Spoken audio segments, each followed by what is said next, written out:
सुमन जी, कोलकाता से। श्री हरिवंश महाराज। राधे राधे महाराज जी।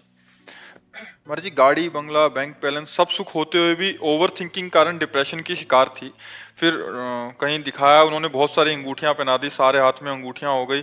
फिर 2.5 साल पहले फिर भी डिप्रेशन सांप ठीक। बैठा है बिल के नीचे अंदर, और ऊपर से बहुत सारी लाठियां चलाओ तो क्या फर्क पड़ेगा। हाँ, फिर कह रहे कि 2.5 साल पहले आपका सत्संग सुनने को मिला, फिर नाम जब से महाराज जी अभी एकदम स्वस्थ हूँ। और मतलब कोई भी टेंशन नहीं है। बट इस जो मेरे बदले हुए स्वभाव को देख के मेरे घर वालों को अचंभा सा लग रहा है कि ऐसा उनको पसंद नहीं आ रहे, पहले वाली ठीक थी। संसार ऐसा ही है। अंगूठियों से कुछ होता है क्या?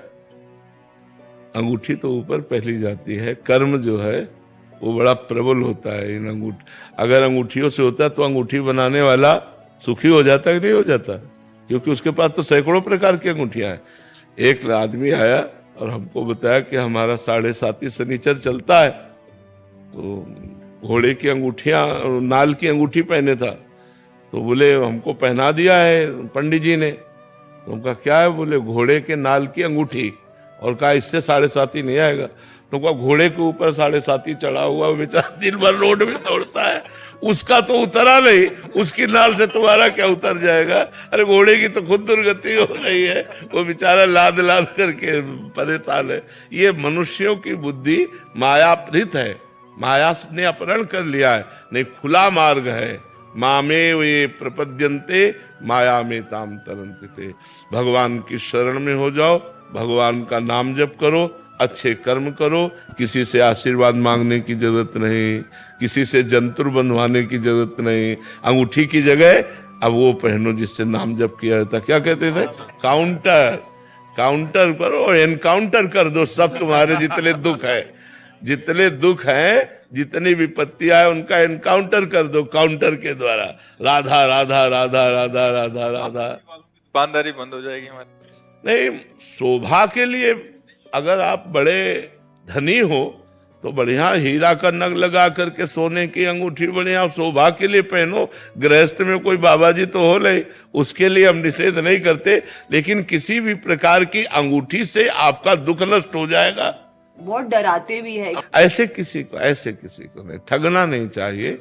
किसी भी धातु में तुम्हारे प्रारब्ध को नष्ट करने की सामर्थ्य नहीं है, ये बात पक्की समझ लो। प्रारब्ध भोग भोगना ही होता है। अगर वो कुछ कट सकता है तो भगवान काट सकते हैं। हम भगवान से प्रार्थना करें, हम भगवान का नाम जप करें, तो ऐसा हो सकता है कि 1 किलो का प्रारब्ध 100 ग्राम में निपट जाए। लेकिन आएगा, प्रारब्ध नहीं कोई काट सकता, ऐसा नहीं। और ये मत सोचो भगवान की शरण में हो तुम, तुम्हारा कोई बाल बांका नहीं कर सकता। देखो, सब कुछ होते हुए भी हमारी दिनचर्या चल रही ना, भीषण कष्ट होते हुए भी हमारी दिनचर्या चल रही है। तो हमें तुम लोगों को सब स्पष्ट वर्णन करते हैं कि जो कर्म प्रारब्ध बन गया है वो भोगना पड़ेगा। अगर भगवान की शरण में हो, भगवान का नाम जप करते हो, तो कम मात्रा में आएगा और आपको दुखी नहीं कर पाएगा। यदि आप भजन करते हो, बकाया दूसरा कोई उपाय नहीं है। अंगूठियां हैं, जंतुर हैं, कलावा है, ये सब कुछ नहीं बचा पाता। बचाने वाला केवल परमात्मा है, वही बचा सकता है। उसी की शरण में रहो और खूब नाम जप करो। लोग क्या कहते हैं, लोग तुम्हें मान्यता देते हैं या विरोध करते हैं, इस बात पर मत देखो। आप सच्चे मार्ग पर चलो। सच्चाई का मार्ग आपको सदा ही आनंद प्रदान करेगा। तेज राम शर्मा जी। राधे राधे जी। राधे राधे महाराज जी। गुरुदेव भगवान, एक दिन आपने एकांतिक में बताया था कि भगवत प्राप्त महापुरुष का जन्म भगवान की कृपा से ही होता है, कर्म के आधार पर नहीं होता। गुरुदेव भगवान, जब जन्म भगवान की कृपा से होगा तो क्या फिर से कर्म बंधन में बंधना पड़ेगा या फिर कोई और विधान है? एक आता है भगवान की प्रेरणा से कि जगत का उद्धार करो जाकर, और एक शुभ अशुभ कर्म की प्रेरणा से आता है। तो जो महापुरुष आते हैं उनसे पाप तो बनता नहीं, और जो कल्याण होता है भगवान की आज्ञा से आए थे, तो उनका कोई कर्म नहीं बनता। तो अगला उनका जन्म कर्म के अनुसार होना नहीं, हो तो आए हैं सिर्फ जगत मंगल करने के लिए। वो जगत मंगल किए, फिर भगवान की सेवा में। वो सरकारी आदमी, वो कर्म बंधन से, प्रकृति के बंधन से, माया में बंध करके नहीं आए। आए माया में, लेकिन जैसे जेल में जेलर भी रहता है और कैदी भी रहते हैं, तो कैदी और जेलर में अंतर है ना। जेलर उनका स्वामी है और कैदी उनके अधीन है। कैदी कर्म फल भोग रहे उसी में रहा है, लेकिन वो आनंद पूर्वक रह रहा है, वो जेल का स्वामी है जेलर। तो ऐसे ही कर्म बंधन से बंधे हुए जीवों को अपनी कृपा दृष्टि से उद्धार करने के लिए, वाणी से उद्धार करने के लिए महापुरुष भगवान भेजते रहते हैं। जैसे हरिवंश महाप्रभु आए, स्वामी हरिदास जी आए, चैतन्य महाप्रभु आए, वल्लभाचार्य जी आए, निम्बारकाचार्य जी आए, रामानुजाचार्य जी, रामानंदाचार्य जी, भगवान शंकराचार्य जी, ऐसे बहुत बड़े बड़े महापुरुष पधारे इस पृथ्वी पर, जो आकर के खूब भक्ति ज्ञान का विस्तार किया और वह अंतर ध्यान हो गए। उनका कोई कर्म बंधन नहीं होता। समझ किसका प्रश्न है, समझ रहे ना आप? हाँ, उनका कोई कर्म बंधन नहीं होता। उनके द्वारा जो जगत कल्याण होता है वो भगवान की आज्ञा का पालन होता है, वो कर्म बंधन नहीं होता है। गुरुदेव, जैसे वो कर्म वगैरह करेंगे वहां पे, जो भाई है बहन है वो सब आएंगे तो उनसे बिल्कुल विमुख रहेंगे। हाँ, अंदर से किसी से कोई संबंध नहीं रहेगा। देखो चैतन्य महाप्रभु के देखो वृद्धा माँ है और भी नवीन बहू विष्णु प्रिया जी हैं। घर में कोई पानी लाने वाला भी नहीं बाहर कुआं से, और वैराग्य धारण कर लिया। किसी से कोई मोह नहीं, किसी से कोई राग नहीं। महात्मा बुद्ध की देखो नवजात शिशु, नवीन पत्नी, राजकुमार सारा वैभव छोड़ करके चले गए। सब महापुरुष राग रहित होते हैं, उनका किसी संबंध नहीं होता। वो दिखाई देता है लेकिन वो राग रहित होते हैं। जैसे भगवान श्री राम राज्याभिषेक होने वाला है और वनवास, तो जैसे राज्याभिषेक में प्रसन्न थे वैसे वनवास में प्रसन्न थे। कहीं कोई राग नहीं होता। वो राग दिखाई भले तुम्हें दे तुम्हारी दृष्टि से, उनमें कोई राग नहीं होता। और राग रहित महापुरुष होता है। माता पिता भाई बंधु परिवार सब, उनसे कोई राग करे वो किसी से, वो निरपेक्ष रहते हैं। जैसे उड़िया बाबा थे, बचपन में ही शांत बैठे रहते थे, किसी से कोई मतलब नहीं। तो इतने बड़े सिद्ध महापुरुष हुए। इसका मतलब ये ऐसे अवतारी महापुरुष हैं जो आकर संसार का कल्याण करते हैं और चले जाते हैं। किसी से राग नहीं रहता, वस्तु व्यक्ति स्थान किसी से नहीं रहता। उनकी अंतर की स्थिति होती है। दिखाई जरूर देता, माँ को माँ कहेंगे, पिता को पिता कहेंगे, भाई को भाई कहेंगे, और जब एकदम वैराग्य धारण करेंगे तो किसी का रोना धोना किसी से कोई मतलब नहीं है। वो अपनी स्थिति में चले। समझ रहे हैं? कृष्णपाल जी, श्री हरिवंश महाराज जी। महाराज जी, अभी आपकी जो पूज्य राजेंद्र जाट जी महाराज जी के साथ चर्चा हुई थी, जिसमें पूज्य महाराज जी ने बोला था कि गुरु प्रदत्त जो नियम है उसको कर लीजिए। मंत्र जैसे 11 माला दिया है, उसके अलावा नाम जप कर सकते हैं। बट अभी क्या साधकों को, जैसे इनको ही वो है संशय है कि महाराज जी पहले तो 11 माला से ज्यादा भी कर लेते थे, 20 कर लेते थे, अभी ऐसा मन में हो गया कि गुरु प्रदत्त 11 माला ही करनी है, उसके अलावा वहां संतों की बात को समझना चाहिए। जैसे नाम की महिमा चल रही है, हमारा नाम प्रेम अधिक है। उन्होंने देखो प्रसंग भी कहा था कि एक संत थे जो राम राम राम राम जपते थे, और 1 अरब नाम उन्होंने जपा भगवान का, तो भगवान का साक्षात्कार हो गया। इतना मतलब रात दिन। पर उन्होंने गुरु नहीं बनाया था। तो सब संतों ने उनसे कहा कि आपने गुरु नहीं बनाया, निगुड़ा हो भले आप भगवत, लेकिन संत समाज में तो गुरु। तो उस समय जिन महापुरुष का प्रकाश था उनकी शरण में गए, तो निम्बार्क संप्रदाय के थे। तो उन्होंने उनको मंत्र दिया।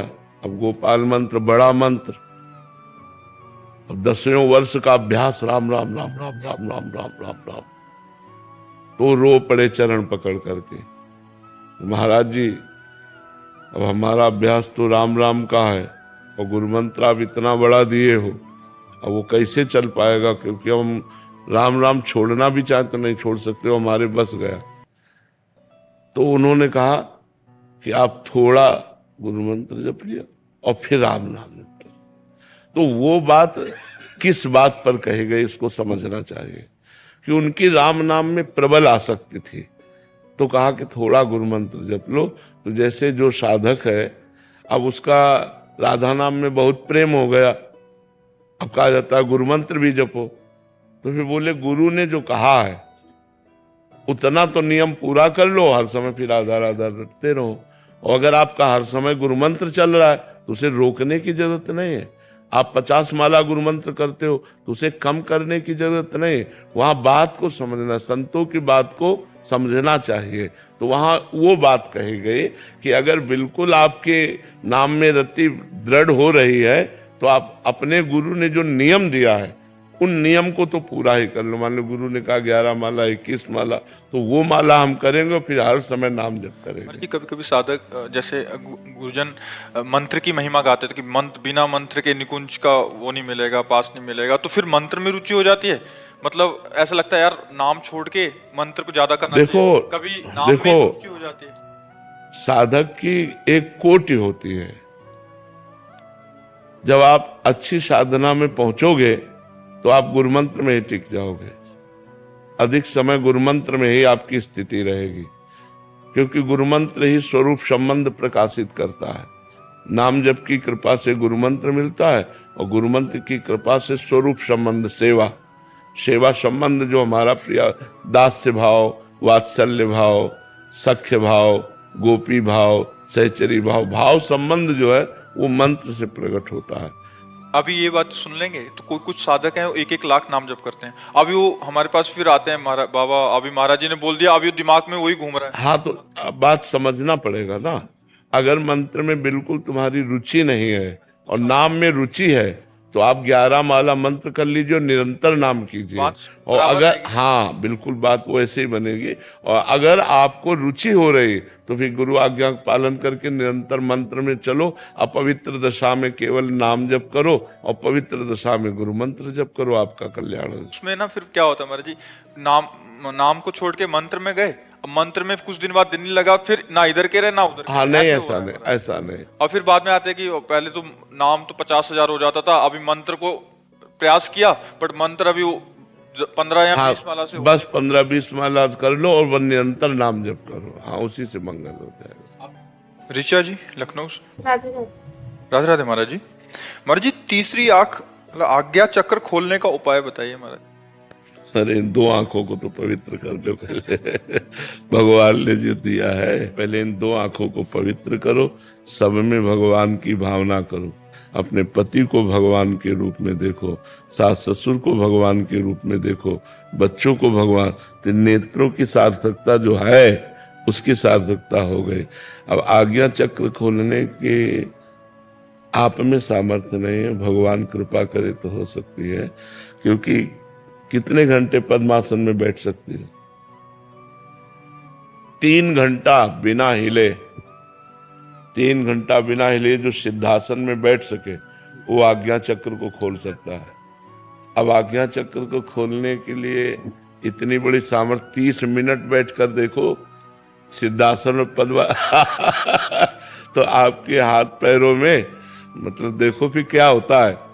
पूरी बिजली दौड़ पड़ेगी, पूरे शरीर में बिजली दौड़ पड़ेगी। उसको संभालना ब्रह्मचर्य से ही संभाला जाता है। ये सब बड़े कठिन साधन है, इसलिए सब में भगवान का दर्शन करते हुए सब सेवाएं जो हैं वो भगवान को समर्पित करते हुए नाम जप करो। इससे वही गति प्राप्त होगी जो इन चक्रों के भेदन से प्राप्त होती है।